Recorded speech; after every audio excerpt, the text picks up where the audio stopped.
ఒకనాడు పుటదంతుడు అనేవాడు బుద్ధుని భగవాన్ దగ్గరికి వచ్చి, స్వామి మీరు యజ్ఞయాగాలు చేయదలిచాను, దానికి పరిష్కారాలన్నీ మీకు తెలుసు కదా, నాకు యజ్ఞం ఎలా చేయాలో అన్నీ తెలియజేయండి అని అడుగుతాడు. అప్పుడు చెప్తారు, పుటదంత యజ్ఞం చేయాలంటే పరిష్కారాలు అన్నీ నాకు తెలుసు, చేయటమో తెలుసు, కానీ ఇప్పుడు రాజ్యం ప్రజలు కష్టాల్లో ఉన్నారు, కరువు కాటకాలతో ఉన్నారు, అన్ని సమస్యలతో ఉన్నారు.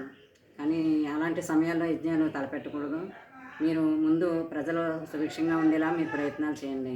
పేదవారికి భూములు ఇవ్వండి దున్నుకుంటానికి, వారికి భూములు ఉన్నవారికి ఏమో విత్తనాలు ఇవ్వండి, రైతులకేమో ఆవులు గోవులు అన్నీ ఇచ్చి, పశువులు ఇచ్చి వారిని అభివృద్ధిలోకి తిండి, ఇంకా వ్యాపారులకు పరపతి ఇలాంటి సౌకర్యాలన్నీ కల్పించి ప్రజలు సుభిక్షంగా తయారయ్యాక అప్పుడు యజ్ఞం గురించి మాట్లాడుకుందాం అని చెప్తారనమాట. అలాగా కొంతకాలానికి సుభిక్షంగా రాజ్యం ఉంటుంది. అప్పుడు ప్రజలందరూ పుటదంతుడితో యజ్ఞం చేయించడానికి తలపెడతారు. ప్రజలందరూ వారి వారి దగ్గర పండిన పంటలు అన్నీ తీసుకొచ్చి పుటదంతుడికి అన్నీ సమర్పిస్తారు రాజుకి. అప్పుడు యజ్ఞం చేయటానికి చాలా చాలా అన్ని సంబరాలన్నీ సమకూరుతాయి అన్నమాట.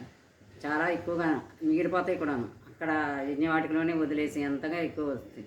ఎప్పుడూ రాజు ఏం చేయాలి, పరిపాలించే రాజు ప్రజల యొక్క మంచి చూస్తే ప్రజలు సౌకర్యంగా సౌలభ్యంగా ఇలా అందంగా ఉండే కరువు కాటకాలు లేకుండా ఉంటే రాజ్యం ఎప్పుడూ సుభిక్షంగా ఉంటుంది. అప్పుడు ఎప్పుడూ కూడా ప్రజల యొక్క మేలు చేసిన వాడే రాజు, మేలు అభివృద్ధి పరిచేవాడే రాజు. అంతే కదా మరి. సరే.